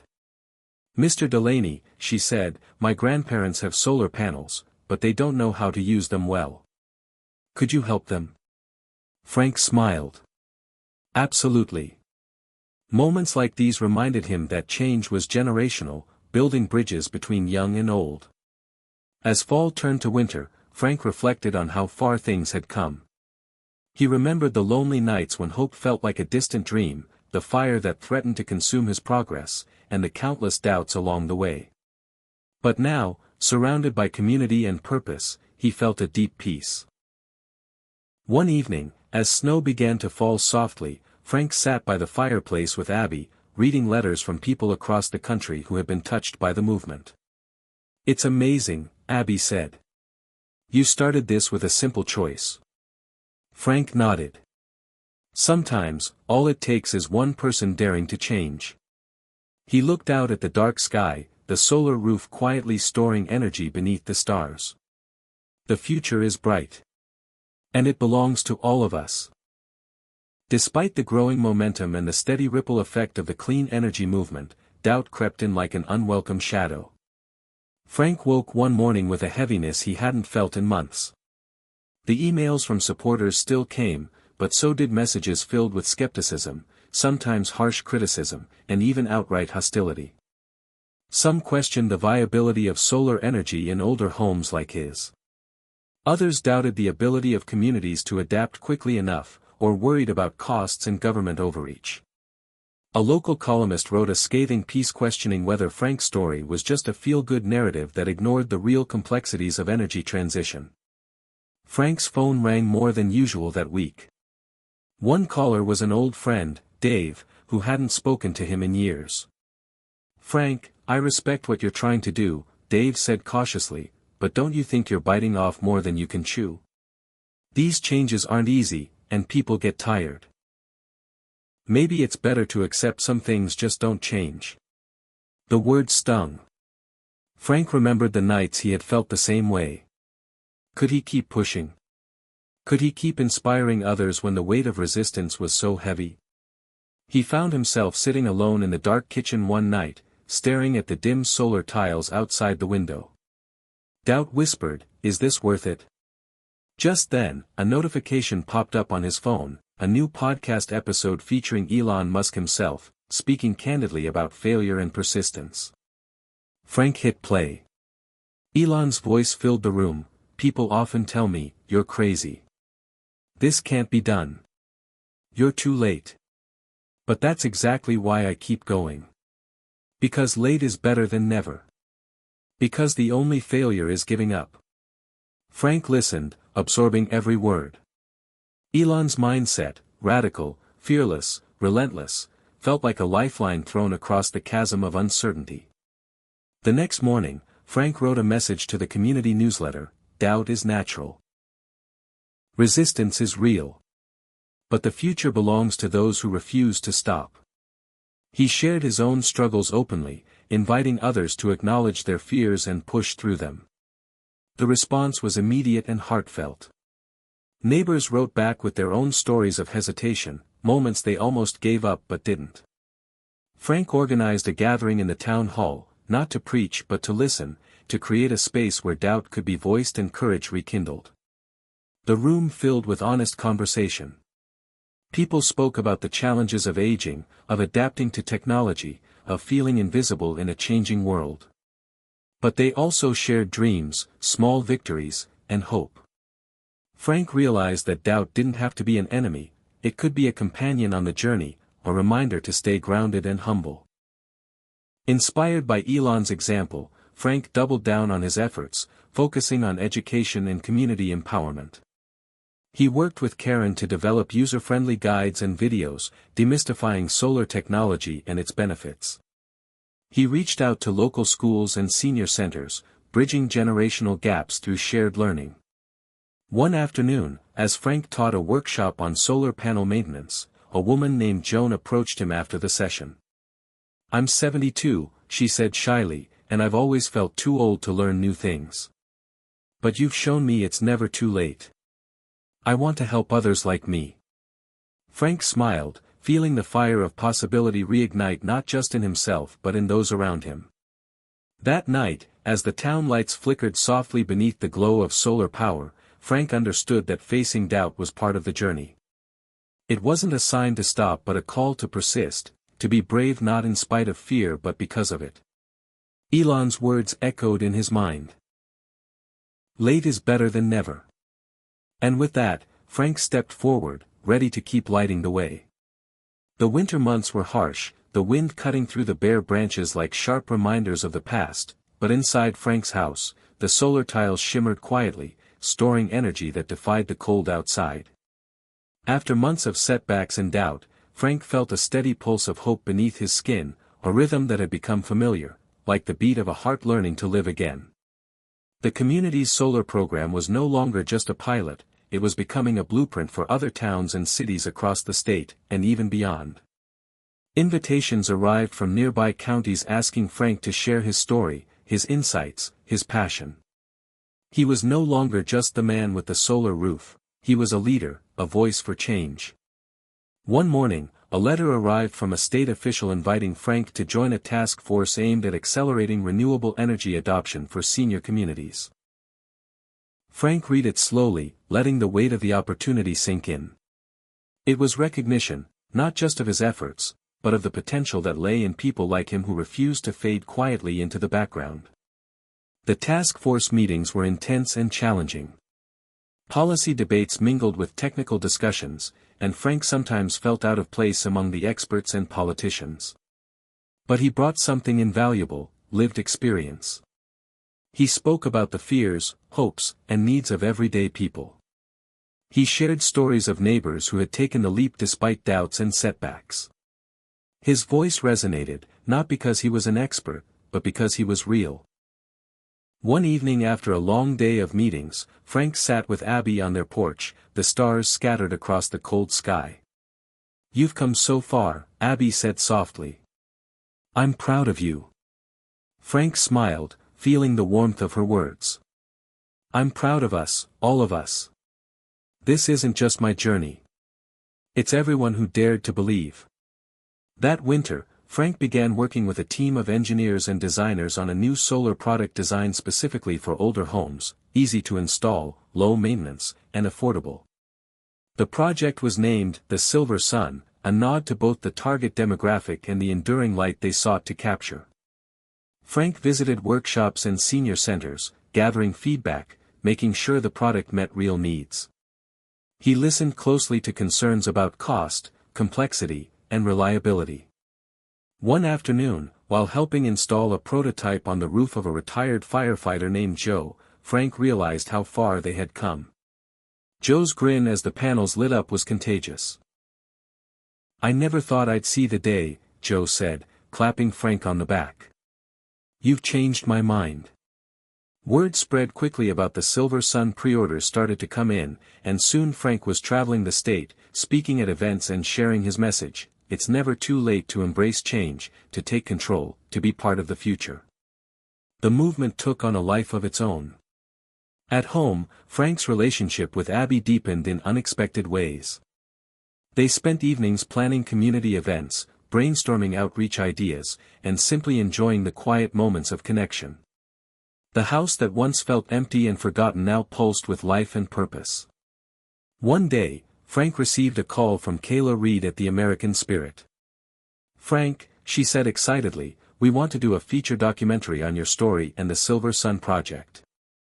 We want to show the world what you're building." Frank hesitated, suddenly aware of how far he'd come, from isolation to national attention. But he knew this was another chance to inspire others, to light a path forward. "Let's do it," he said. As filming began, Frank shared not just his journey but the stories of neighbors, friends, and strangers who had been touched by the movement. He spoke candidly about fear, doubt, failure, and the relentless hope that kept him moving. The cameras captured moments of laughter, tears, and quiet determination. Through it all, Frank realized that his story wasn't just about solar energy, it was about reclaiming identity, purpose, and community in the face of time's relentless march. On a crisp spring morning, Frank stood on stage at a packed auditorium, watching the documentary premiere. The room was filled with people from all walks of life, older adults, young families, policymakers, students. As the credits rolled, applause erupted, echoing like thunder. Frank's eyes brimmed with tears. Afterward, a young woman approached him. "Your story gave me hope," she said. "I'm 68, and I've been afraid to try anything new. But now I think maybe it's not too late." Frank smiled, remembering his own journey. "It's never too late," he said softly. As the sun set behind the hills, Frank stood on his porch, the silver sun panels glowing softly in the fading light. He breathed deeply, feeling the weight of the past years lift from his shoulders. "This is the new horizon," he whispered. "And we're just getting started." The spring air was warm and fragrant, carrying the scent of blooming dogwoods and freshly cut grass as Frank prepared for one of the most meaningful events of his journey. A community workshop bringing together seniors and high school students to collaborate on clean energy projects. The idea had been born out of his visit to the local high school months earlier, where the spark of curiosity in young eyes had reminded him of the power of connection across generations. Frank believed that the future of clean energy depended not only on technology but on building bridges between young and old, sharing wisdom, enthusiasm, and hope. The community center buzzed with energy as the workshop began. Tables were arranged in clusters, each one representing a small team of seniors and students. Frank moved among the groups, listening as conversations blossomed. One group planned a neighborhood solar garden, another brainstormed ways to teach energy conservation through art and music. Abby stood nearby, helping coordinate and encourage. Watching the scene, Frank felt a deep sense of pride. This wasn't just about solar panels or policy. It was about people finding purpose together, learning from one another, and building a future that honored every age. During a break, Frank found himself talking with a young man named Marcus, a senior at the high school who had been skeptical about clean energy at first but now was deeply engaged. "I didn't think this stuff was for people like me," Marcus admitted. "But hearing your story made me realize it's for everyone. Even old guys like you." Frank laughed, the sound warm and genuine. "Old guys can teach a thing or two. And young folks like you keep us dreaming." Marcus nodded thoughtfully. "I want to study engineering now. Maybe work on solar tech someday." "That's the spirit," Frank said. "And you'll be carrying the torch." As the workshop continued, Frank and the teams developed plans to present to the town council, aiming to secure funding for youth-led solar initiatives and intergenerational learning programs. When the presentation day arrived, the auditorium was packed with residents, officials, and media. Marcus and his classmates spoke passionately about their projects, sharing ideas inspired by their conversations with Frank and other seniors. The town council listened, visibly moved by the enthusiasm and collaboration on display. In the weeks that followed, the town approved grants for the proposed programs.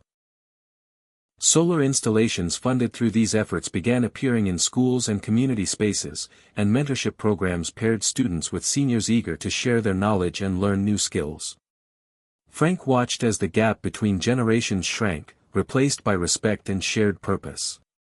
One afternoon, Frank received a call from a university professor in California who had heard about the intergenerational project. She invited Frank to speak at a conference on community engagement and sustainability. Despite the nervousness that crept in, Frank accepted, knowing this was another chance to spread the message. Traveling across the country, Frank found himself surrounded by experts and activists but also by ordinary people who, like him, had found new strength through connection and courage. On stage, Frank shared the story of his journey, not just the technical achievements but the human bonds that had made it possible. He spoke about fear, resilience, doubt, and the radical hope that had kept him going. The audience responded with standing ovations, and afterward, Frank was approached by many who wanted to start similar programs in their own communities. Back home, Frank's work continued to evolve. He partnered with local organizations to create a renewable energy resource center, offering workshops, tool libraries, and counseling for homeowners interested in sustainable living. The center became a hub of activity, a place where ideas sparked and grew, where new friendships formed, and where the community's future was being forged in real time. One evening, Frank sat with Abby watching a group of teenagers and seniors working side by side to install solar panels on a community garden shed. The laughter and chatter filled the air, a testament to the healing power of shared purpose. Abby turned to Frank. "You've built something beautiful here." "We built it," Frank corrected gently. "Together." As the sun dipped below the horizon, the silver sun panels caught the last light, reflecting a promise of hope and renewal. Frank knew the journey was far from over, but he also knew that with bridges across generations, the future was brighter than ever. As the days grew longer and the earth stirred awake with spring, Frank found himself reflecting on the legacy he would leave behind. It was a thought that both comforted and unsettled him. Legacy wasn't just about the solar panels gleaming on rooftops or the policies changing in government offices, it was about the imprint he would leave on the hearts and minds of those around him. One afternoon, as he sat in the quiet of his study, Frank pulled out an old photo album, its pages yellowed and edges worn. Pictures of his youth, his family, moments long past stared back at him, the laughter of his children as they grew, the embrace of his late wife, the empty spaces where dreams had once lived. The memories were bittersweet, a reminder of what time had taken and what he still hoped to give. Frank's phone buzzed, interrupting his reverie. It was Kayla Reed, the journalist from the American Spirit. "Frank, I've got something special for you," she said with excitement. "A new documentary crew wants to follow you for a year, capture your daily life, your work, your community. It's a chance to tell your story on a bigger stage." The prospect thrilled and terrified Frank. To open his life so fully was daunting, yet he understood the power of storytelling to inspire. He agreed, deciding that if his story could light a spark for others feeling lost or too old to change, it was worth the risk. Over the coming months, cameras followed Frank as he navigated meetings, workshops, quiet moments with Abby, and unexpected challenges. One morning, during a town hall meeting, a heated debate erupted about funding cuts to renewable energy programs. Frank felt the familiar pang of frustration and doubt but refused to back down. He spoke passionately about the lives transformed by these initiatives, about the future being shaped in small towns and big cities alike. The room grew silent, and even the harshest critics seemed to reconsider. Afterward, the documentary crew captured Frank sitting alone in the community center's garden, reflecting on the fight ahead. "Legacy," he said quietly, "isn't about monuments or medals. It's about the people we touch, the hope we leave behind." At home, Abby noticed the toll the increased attention was taking on Frank. He was tired, sometimes withdrawn, wrestling with the pressure to be a symbol while staying true to himself. One evening, she reached out, reminding him gently, "You're more than a story, Frank. You're a man who dared to change." That reminder rekindled his strength. Frank began mentoring a new generation of community leaders, sharing not just technical knowledge but the mindset Elon Musk had inspired in him, the courage to challenge limits, the willingness to fail, and the refusal to stop. Among those he mentored was a young woman named Elena, who had grown up in a nearby city and was passionate about social justice and environmental equity. Elena's drive reminded Frank of himself, and their conversations sparked fresh ideas and renewed enthusiasm. Together, they planned outreach programs for underserved neighborhoods, aiming to ensure that the clean energy revolution was inclusive and just. As the documentary aired nationally, Frank received messages from across the country, older adults telling their stories of transformation, young people inspired to lead, communities asking for help. He realized that his legacy was unfolding in real time, a living testament to the power of hope and action. One afternoon, Frank stood before a group of students at the local high school, sharing his journey once more. A girl raised her hand and asked, "Mr. Delaney, what advice do you have for someone afraid it's too late to make a difference?" Frank smiled, the answer clear in his heart. It's never too late. The only time it's too late is when you stop trying. Keep moving forward, keep dreaming, and don't be afraid to light a new path. As spring gave way to summer, Frank felt a peaceful resolve settle within him. The weight of legacy was no longer a burden but a gift, a call to keep living boldly, loving fiercely, and leading with courage.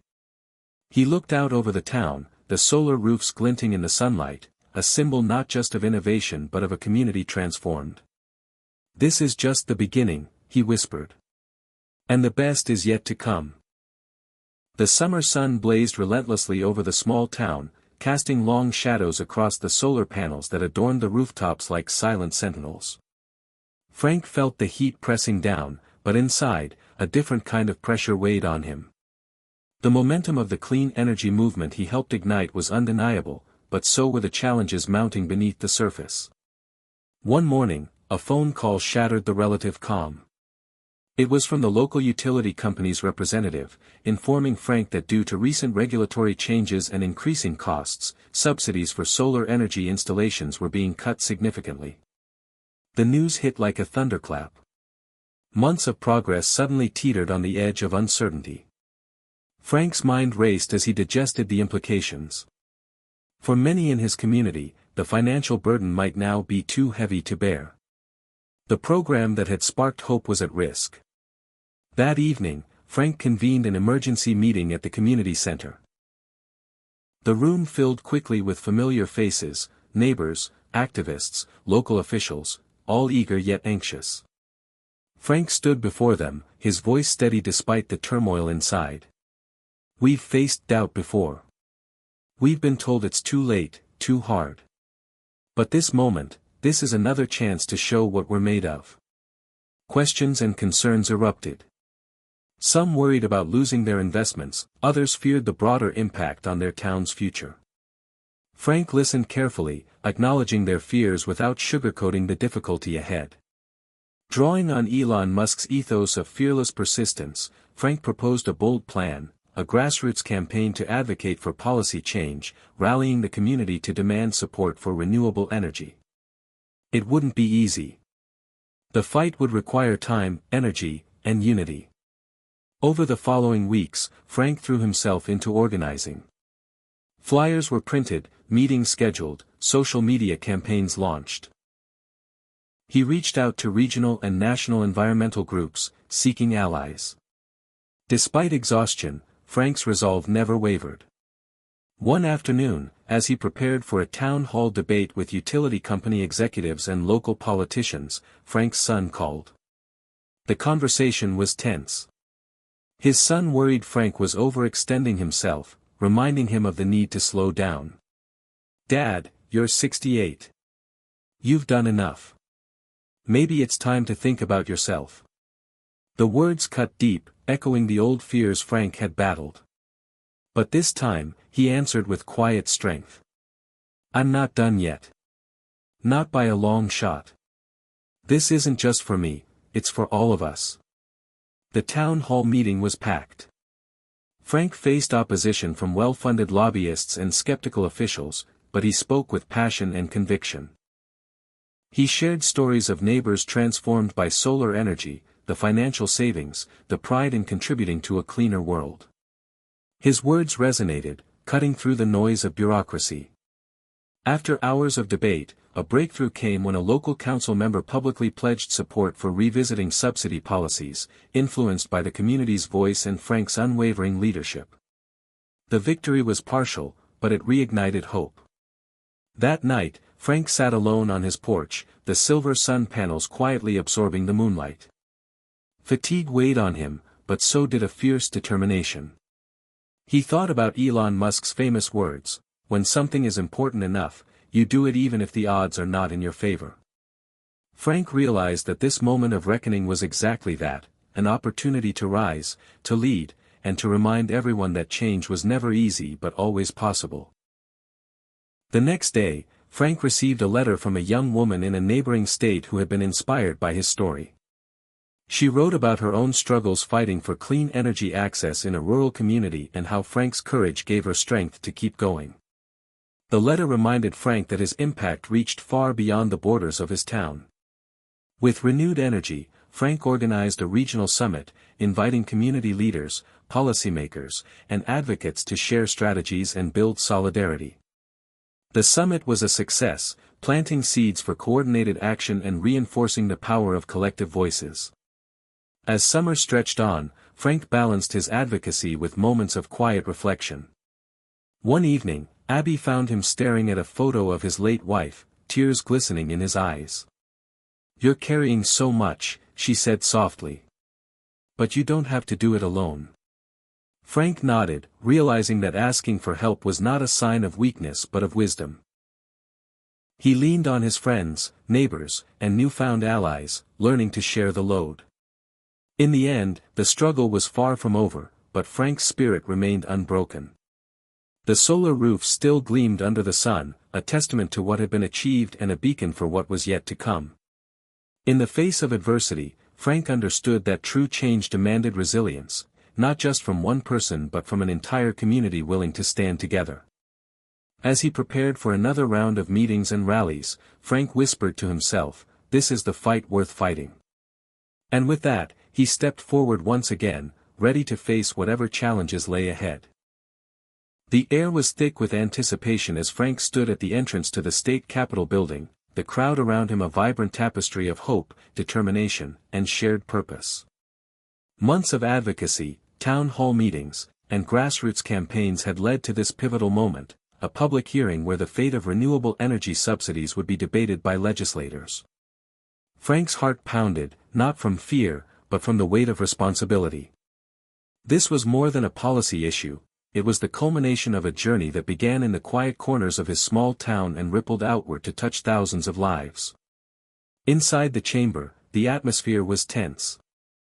Opponents of the subsidy extension argued about budget constraints and economic priorities, while supporters, many of whom were community members Frank had worked with, shared personal testimonies about the transformative power of solar energy. When Frank's turn came to speak, he stepped forward with steady resolve. He began by recounting his own story, not just the technical details, but the emotional journey from despair to hope, from isolation to connection. He spoke of neighbors who had saved money on energy bills, young students inspired to pursue careers in sustainability, and a community reborn through collective action. His words cut through the formal proceedings, drawing empathy and understanding. "This isn't just about dollars and cents," Frank said. "It's about dignity, opportunity, and the future we leave for our children and grandchildren. It's about proving that no one is too old, too small, or too late to make a difference." As he spoke, Frank felt a quiet power growing within him, a force fueled by the belief that his voice mattered, that his life's work was not in vain. When the hearing adjourned, the waiting began. Days stretched into a week, then two, as legislators deliberated. Frank kept busy, meeting with allies, strategizing, and supporting community members who continued their own campaigns. Then, finally, the news arrived: the subsidy extension had passed with a comfortable margin. The victory was celebrated not only for its policy implications but for the message it sent, that persistence, courage, and community could overcome entrenched obstacles. The announcement sparked a wave of renewed energy. Frank received calls and letters from across the country, from people inspired by the movement and eager to replicate its success. Among these was a surprise invitation to speak at a national conference on aging and innovation. Frank accepted, recognizing another chance to elevate the stories of older adults who refused to be sidelined by time. The conference was a revelation. Surrounded by leaders, activists, and innovators from diverse fields, Frank found himself part of a larger narrative. One that celebrated lifelong learning, resilience, and the power of reinvention. On stage, he shared his journey, the struggles and triumphs, and the role Elon Musk's example had played in shifting his mindset. "Elon taught me that limits are often illusions," Frank told the audience. "That age is not a barrier but a platform. That fear is a signal to move forward, not back." The response was overwhelming, with standing ovations and heartfelt conversations afterward. Back home, the momentum translated into tangible change. More households installed solar roofs, local schools incorporated renewable energy into their curricula, and the town's clean energy initiatives became a model of sustainability and inclusivity. Frank's relationship with Abby blossomed amidst the busyness. They found joy in simple routines, a morning coffee on the porch, a walk through the community garden, quiet evenings filled with shared memories and plans for the future. One day, Frank received a letter from his granddaughter, Emily, now a college student studying environmental science. She wrote about her own projects and how his story had inspired her to embrace her passion and take action. Frank read the letter aloud to Abby, his voice thick with emotion. "We're connected," he said. "Through time, through purpose, through love." As the sun set over the town, the solar roofs cast long shadows, symbols of a future built on courage and hope. Frank stood on his porch, feeling the steady hum of the panels beneath his feet and the warmth of a community transformed. "This is the turning point," he whispered. "Not just for us, but for everyone who dares to believe." The journey had been long and hard, filled with moments of doubt and fear, but Frank knew the story was far from over. It was a story of resilience, connection, and the relentless pursuit of a better tomorrow. And as he looked out at the horizon, he smiled, ready to face whatever came next, fueled by the unshakable belief that it was never too late to change the world. The crisp autumn air carried a quiet stillness that felt like both an ending and a promise. Frank stood on the edge of his backyard, where the silver sun solar panels gleamed softly beneath a sky brushed with pink and gold. The journey that had begun with uncertainty, doubt, and loneliness now felt like a tapestry woven from countless threads: hope, courage, connection, and change. Frank's thoughts drifted back to the moment it all changed, the despair in his kitchen, the flicker of Elon Musk's fearless words, the first step toward rebuilding not just his home's energy system but his sense of purpose. The path had not been easy. There were days when he felt invisible, worn down by age, skepticism, and the sheer weight of time. But through every challenge, Frank discovered that the spark to change didn't come from youth or fortune, it came from within. He had learned to see himself not as too old, but as someone still capable of shaping the world, still worthy of hope. Now, as the leaves turned amber and the days grew shorter, Frank found himself at a new crossroads. His work had grown beyond the boundaries of his town, inspiring others to embrace clean energy and intergenerational collaboration. Yet, he realized that the greatest legacy wasn't the solar roofs or policies but the lives touched along the way. One afternoon, Abby joined him in the garden where they had planted native flowers and vegetables. The space was alive with buzzing bees and the gentle rustle of wine through the trees, a living symbol of renewal. "It's beautiful," Abby said, squeezing Frank's hand. "So are you." Frank smiled, feeling a warmth that had nothing to do with the sun. "I used to think this was the end. That my story was over." He paused, looking out over the horizon. "But it's just the beginning." Together, they sat on the porch, watching as neighbors gathered for a celebration of the community's clean energy achievements. Children played beneath the solar-powered streetlights, elders shared stories, and volunteers handed out refreshments. The sense of belonging was palpable. Frank's phone buzzed with messages of gratitude and invitations to speak, but he knew now that the most meaningful moments were right here, in this place where people came together to dream, to learn, and to build. That evening, Frank sat by the fireplace, a letter in his hands from a reader who had followed his story from the start. The writer thanked Frank for reminding them that age was not a cage but a key to unlock new possibilities. The letter echoed the countless voices that had reached out, each one a thread in the fabric of change Frank had helped weave. As he closed the letter, Frank reflected on the lessons that had carried him this far, that fear was a compass pointing toward growth, that failure was a teacher, and that the courage to start, even in the face of doubt, was the most powerful force of all. He thought of Elon Musk, not as a distant icon but as a symbol of radical thinking and relentless drive, qualities he had embraced and made his own. In the quiet of the night, Frank whispered a promise to himself, to keep moving forward, to keep lighting new paths, and to keep believing that every day held the possibility of a new beginning. Days later, at a community gathering, Frank stood to address the crowd. His voice was steady, filled with the strength born of experience and hope. I was never too old. I was just waiting for permission to matter again. But we don't need permission.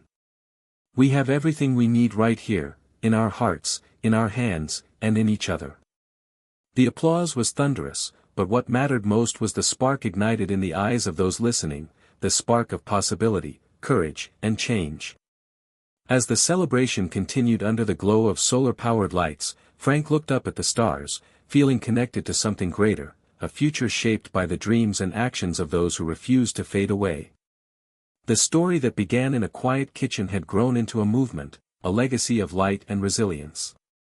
And as Frank stepped into the night, he knew one truth above all: every ending was simply the start of something new. Hit subscribe and leave a comment with where you're watching from. This story might just spark a new beginning. What's one thing that always pushes you forward, even when things get tough?